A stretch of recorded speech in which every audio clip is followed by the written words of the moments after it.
नमस्कार, sports can में आप सभी का बहुत बहुत स्वागत है। मैं हूं आनंद श्रीवास्तव। देश और दुनिया की तमाम खेल खबरों पर चर्चा के लिए हमने अपने स्टूडियो में आमंत्रित किया है जाने माने खेल विशेषज्ञ मलय नीरव जी को। मलय जी, बहुत बहुत स्वागत है आपका। धन्यवाद आनंद। पैरालंपिक्स, टेनिस, क्रिकेट के साथ और भी ढेर सारी खेल खबरें हैं, लेकिन सबसे पहले हेडलाइंस।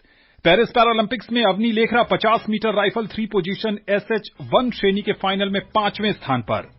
पेरिस पैरालंपिक में ही महिला रिकर्व तीरंदाजी के क्वार्टर फाइनल में अब से कुछ देर बाद पूजा होंगी एक्शन में।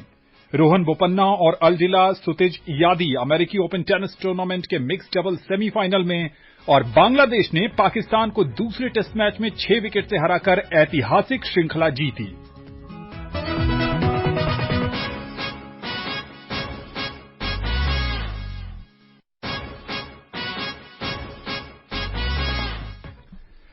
सबसे पहले बात करते हैं पेरिस पैरालंपिक खेलों की। आज छठे दिन निशानेबाजी में अवनी लेखरा ने 50 मीटर राइफल 3 पोजीशन SH1 श्रेणी के फाइनल में 5वां स्थान हासिल किया। पदक की बड़ी दावेदार थीं। इससे पहले अवनी ने रैंकिंग राउंड में 1159 के स्कोर के साथ 7वां स्थान हासिल किया था। हमारे श्रोताओं को पता है कि टॉप 8 शूटर जो होते हैं वो फाइनल के लिए क्वालिफाई करते हैं। इसी स्पर्धा में मोना अग्रवाल 1147 अंक के साथ 13वें स्थान पर रहीं और वो भी पदक की दौड़ से बाहर हो गईं। मतलब एक पदक जीत चुकी थी अवनी, यहां भी पदक की बड़ी दावेदार थी, लेकिन 3 पोजीशन स्पर्धा में पूरी तरीके से कंट्रोल में नहीं दिखी।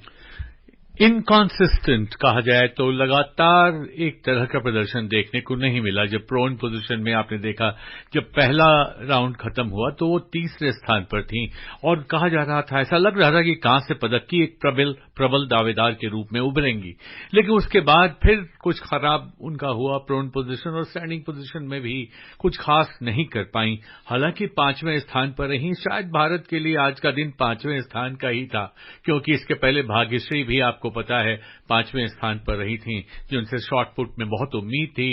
इंडिया की फ्लैग बेयरर थीं इस बार। जी हां, तीरंदाजी की बात करें तो महिलाओं के रिकर्व प्रतिस्पर्धा में पूजा ने क्वार्टर फाइनल में जगह बना लिया है। प्री क्वार्टर फाइनल में पूजा ने तुर्की की यागमुर सेंगेल को 6-0 से हराया। अंतिम 8 में उनका सामना अब से कुछ देर बाद यानी 9:20 पर चीन की वू चुनियन से होगा। भारत बनाम चीन तीरंदाजी में आसान नहीं होने वाला है मलय। हाँ, कठिन मुकाबला होगा, क्योंकि चाइना की जो चुनियन वू हैं वो जानी मानी विमेंस रिकर्व में उनका एक अपना स्थान है और बहुत अच्छी तीरंदाज हैं। लेकिन पूजा को भी कम आंकना गलती होगी, क्योंकि पूजा ने बहुत अच्छा प्रदर्शन किया है अंतर्राष्ट्रीय स्तर पर भी। अगर आप देखें अभी तक तो एक कांटे का मुकाबला, एक कांटे की टक्कर देखने को मिल सकती है। पुरुषों की ऊंची कूद के T63 फाइनल में मरियप्पन थंगावेलु, शैलेश कुमार और शरद कुमार आज अपनी अपनी चुनौती पेश करेंगे। रात 11:30 बजे से ये इवेंट शुरू होना है। मरियप्पन एक बड़ा नाम पैरा एथलीट में। बिल्कुल। अगर रियो डी जेनेरो में स्वर्ण पदक जीता और फिर टोक्यो में रजत पदक जीता तो पदक की उम्मीद तो है ही। और अभी कोबे में जो वर्ल्ड एथलेटिक्स हुआ था, पैरालिथिक्स, उसमें उन्होंने स्वर्ण जीता था, तो बहुत अच्छे फॉर्म में हैं। और आज रात को देर रात एक स्वर्ण की खबर आ सकती है। नहीं भी तो कम से कम एक रजत की उम्मीद तो लगाई जा सकती है। सबसे प्रबल दावेदारों में उनका नाम है। महिलाओं की 400 मीटर T20 स्पर्धा में दीप्ति जीवन जी आज ट्रैक पर होंगी। देर रात यानी 1:15 बजे के आसपास पुरुषों की भाला फेंक F46 के फाइनल में अजीत सिंह, रिंकू और सुंदर सिंह पदक जीतने की कोशिश करेंगे। पदक तालिका का हाल बताएं तो भारत 3 स्वर्ण सहित 15 पदक लेकर 15वें स्थान पर बना हुआ है। पेरिस पैरालंपिक में पुरुषों के बैडमिंटन में रजत पदक जीतने वाले सुहास एल यथिराज ने अपनी कामयाबी पर खुशी जाहिर की है। आकाशवाणी से विशेष बातचीत में सुहास ने कहा कि युवाओं को पूरे समर्पण और लगन के साथ अपने लक्ष्यों को हासिल करने की दिशा में आगे बढ़ना चाहिए। पेरिस पैरालंपिक में सिल्वर मेडल प्राप्त करके मैं बहुत खुश हूँ। पिछले कुछ दिनों से इसके लिए काफी तैयारियां की थी, फिटनेस पर काफी ध्यान दिया था और देश के लिए यहाँ से हम सिल्वर मेडल लेके आ रहे हैं। मैं यंगस्टर्स को यही कहना चाहता हूँ कि आपका जो भी पैशन हो उसको पैशनेटली पूरी शिद्दत के साथ परस्यू करिएगा। कभी हार कभी जीत लगी रहती है जिंदगी में। I wish you all the best and आपके माध्यम से मैं जितने भी देशवासी हैं उन्होंने पिछले दिनों से बहुत सपोर्ट किया था हमें, तो उनको भी बहुत बहुत धन्यवाद देना चाहता हूँ। Thank you. सुहास ने टोक्यो पैरालंपिक में भी रजत पदक अपने नाम किया था। ओलंपिक में सुमित अंतिल ने भाला फेंक स्पर्धा में 70.59 मीटर भाला फेंक कर नया रिकॉर्ड बनाते हुए स्वर्ण पदक अपने नाम किया। उन्होंने इस ऐतिहासिक पदक को बड़ी उपलब्धि बताते हुए कहा कि उनका लक्ष्य इससे भी और बेहतर करने का था। पैरालंपिक रिकॉर्ड के साथ में गोल्ड मेडल लेके आए देश के लिए और काफी प्राउड फील कर रहा हूँ, काफी ब्लेस्ड फील कर रहा हूँ कि मेरे को ऐसी टीम मिली है जो हर टाइम मेरे साथ खड़ी रहती है। कोशिश करेंगे कि आने वाली चैंपियनशिप में इससे और अच्छा बेहतर परफॉर्म। काफी उम्मीदें मेरे को ज्यादा थी, मैं सच बताऊं मीटर्स की बात करें तो, और बाकी गोल्ड से काफी खुश हूँ मैं। और हाँ, बट लकीली यहाँ पे पैरालंपिक्स जैसी स्टेज पे कुछ भी चीज श्योर नहीं होती और मेरे को पर्सनली बहुत प्रेशर था। आपकी बार सच्चाई बताऊं मैंने लाइफ में इतने कॉम्पिटिशन खेले, इतनी बड़ी बड़ी स्टेज पे परफॉर्म किया, बट जिस तरह का क्राउड सपोर्ट मेरे को यहाँ पे देखने को मिला मैंने आज तक लाइफ में नहीं देखा। जिस तरह की क्राउड सपोर्ट कर रही थी हर एक थ्रो पे, हर एक एथलीट को, दैट वाज अमेजिंग। मलय, इन्होंने जीतने के बाद जो इंटरव्यू दिया उसमें इन्होंने एक बात कही कि जो रनवे नीरज चोपड़ा के लिए यूज किया गया था वो रनवे नहीं था, उसके ऑपोजिट रनवे था। अगर वो रनवे होता तो शायद डिस्टेंस और होता। बिल्कुल, जो इनका प्रदर्शन रहा अभी तक का सर्वश्रेष्ठ और इनसे और बेहतर प्रदर्शन की इनको खुद ही उम्मीद थी। इन्होंने कहा कि मैं बेहतर कर सकता था, थोड़े निराश भी दिखे। तो जब स्वर्ण पदक जीतकर खिलाड़ी निराश दिखे तो समझिए उसके हौसले किस बुलंदी पर हैं। और मोहब्बतों के शहर में जिस तरह से पेरिस ने मोहब्बत दिखाई है इन एथलीट्स के प्रति, वो आज आपने देखा कि इन्होंने किस तरह से उसका बहुत अच्छा बयां किया उसको। अब बात करते हैं यूएस ओपन टेनिस की। भारत के दिग्गज टेनिस खिलाड़ी रोहन बोपन्ना और इंडोनेशिया के उनके जोड़ीदार अल्जिला सुतेजियादी ने ऑस्ट्रेलिया के मैथ्यू एब्डन और चेक गणराज्य की बारबोरा क्रेजेसिकोवा को एक संघर्षपूर्ण मुकाबले में पराजित कर मिक्स डबल्स के सेमीफाइनल में जगह बना ली है। बोपन्ना और सुतेजियादी की 8वीं वरीयता प्राप्त जोड़ी ने 1 घंटे 33 मिनट तक चले क्वार्टर फाइनल मैच में एब्डन और क्रेजेसिकोवा को 7-6, 2-6, 10-7 से हराया। सेमीफाइनल में आज देर रात बोपन्ना और सुतेजियादी का मुकाबला डोनाल्ड यंग और टेलर टाउनसेंड की अमरीकी जोड़ी से होगा। 44 वर्षीय बोपन्ना पहले ही पुरुष डबल से बाहर हो गए हैं। क्या लगता है कहां तक जाएंगे? चूंकि जो पिछले 2 मुकाबले हुए हैं वो 10-7 से तीसरे सेट में जीता है। 44 वर्षों का खिलाड़ी, 44 वर्ष इसकी उम्र हो चुकी हो और उसकी हड्डियों में इतना दम हो कि वो इस तरह के मुकाबले को जीते। 1 घंटे 33 मिनट चला है ये मुकाबला और स्कोर लाइन देखिए 7-6, 2-6, 10-7।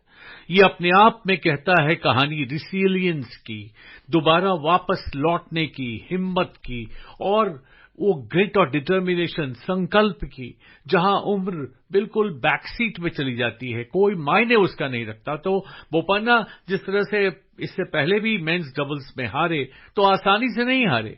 उन्होंने ये दिखाया कि अभी भी उनमें बहुत दमखम है, बहुत टेनिस उनमें बची है। और मुझे तो सबसे बड़ी बात ये लगती है कि जब भी मैं इनको देखता हूं तो एक प्रेरणा के स्रोत के रूप में देखता हूं। मुझे लगता है कि सभी खिलाड़ियों को जिनकी उम्र बढ़ रही है ये कभी नहीं सोचना चाहिए कि उम्र आपके मार्ग में, विजय के मार्ग में कोई बाधा खड़ी कर सकती है। बोपन्ना ने ये साबित किया है। जी हां, बिल्कुल। उधर अगर सिंगल्स मुकाबलों की बात करें तो दुनिया के नंबर 1 खिलाड़ी यानिक सिनर और इगा स्वीतेक अमेरिकी ओपन टेनिस टूर्नामेंट के क्वार्टर फाइनल में पहुंच गई हैं।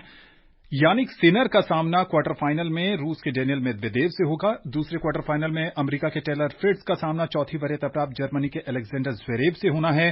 तीसरे क्वार्टर फाइनल में ब्रिटेन के जैक ड्रैपर और ऑस्ट्रेलिया के एलेक्स डी मिनोर आमने सामने होंगे। अंतिम क्वार्टर फाइनल में बुल्गारिया के ग्रिगोर दिमित्रियोव अमेरिका के फ्रांसिस टियाफो की चुनौती का सामना करेंगे। महिला सिंगल्स में 5 बार की ग्रैंड स्लैम विजेता ईगा स्वीतेक ने 16वीं वरीयता प्राप्त ल्यूडमिला सैमसोनोवा को 6-4, 6-1 से हराया। ये दोनों खिलाड़ी पहले सेट में एक समय 4-4 से बराबरी पर थीं, लेकिन इसके बाद स्वीतेक ने लगातार 7 गेम जीतकर अपनी जीत सुनिश्चित कर ली है। मतलब यानिक सिनर वर्ल्ड नंबर 1 और इस बार लगातार 4 ग्रैंड स्लैम के क्वार्टर फाइनल में एलीट लिस्ट में शामिल हो गए हैं।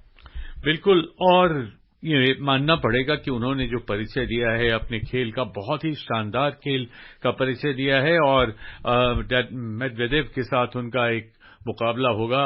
और इसमें सबसे बड़ी बात यह है, कुछ लोग कह रहे हैं कि ये ऐसा यूएस ओपन था जिसमें कि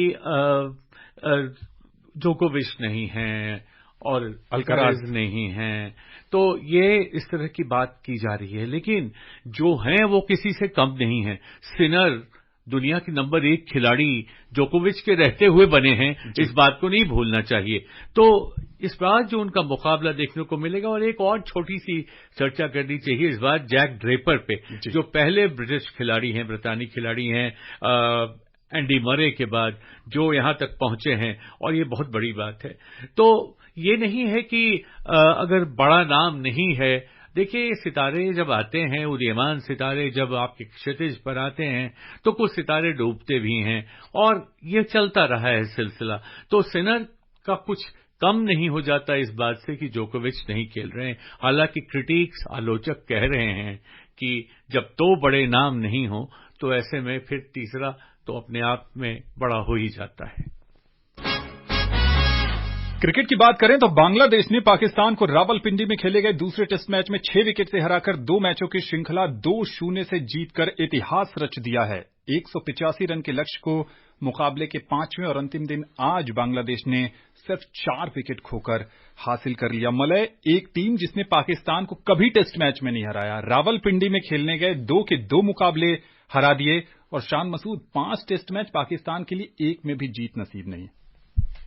ये तो वही कहानी हो गई कि बड़े बेआबरू होकर अपने कूचे से ही हम निकले, क्योंकि बार बार ये कह रहे हैं कि रेड बॉल क्रिकेट हम नहीं खेली, 10 महीने से नहीं खेली, लेकिन ये तो पिछले 10 टेस्ट मैच हारे हैं, मतलब 10 टेस्ट मैचों में जीत नहीं इनको मिली।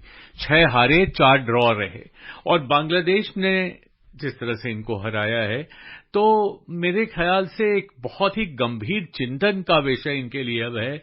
ये कह देना कि हम हार गए लेकिन हम दोबारा आएंगे, दोबारा आने की तैयारी कैसे करेंगे, और खासकर टीम के चयन को लेकर जो सवाल उठाए जा रहे हैं, जो शाहीन के नहीं रहने पे सवाल उठाए जा रहे हैं, नसीम के नहीं रहने पे सवाल उठाए जा रहे हैं, बड़े माकूल सवाल हैं। और आप कह रहे हैं कि तेज गेंदबाज हमारे पास नहीं है, और एक बात तो होती है, अगर नहीं है तो हम 2-3 टीम बनाते हैं।